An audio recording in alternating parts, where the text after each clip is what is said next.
சரி, இது கேக்குறேன். ப்ரிப்பரேஷன்ல இதுக்கு முன்னாடி 100% சிலபஸ் முடிச்சிருக்கீங்களா அப்புறம் 100% ஐசிஏ மெட்டீரியல படிச்சிருக்கீங்களா?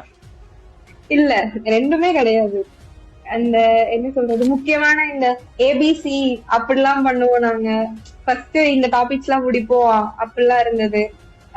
படிக்கும் போதே இது மட்டும் தான் படிக்கணும், எல்லாம் இம்பார்ட்டன்டா ஃபர்ஸ்ட் அதெல்லாம் முடிக்கலாம், இந்த மாதிரிதான் இருந்தது. எப்பவுமே 100% முடிக்கல.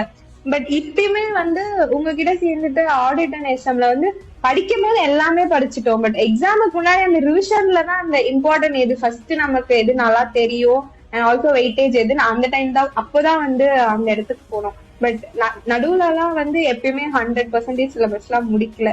பட் உங்க கிளாஸ்ல தான் அதுவும் தியரி சப்ஜெக்ட்ங்கும் போது நீ கண்டிப்பா ஏதாவது ஒண்ணு வேணாம் அப்படின்னு தான் விட்டுருவோம். பட் ஃபுல்லா படிச்சோம். பட் ஃபுல்லா படிச்சதாலதான் அது யூஸ் ஆயிருக்கு இப்போ.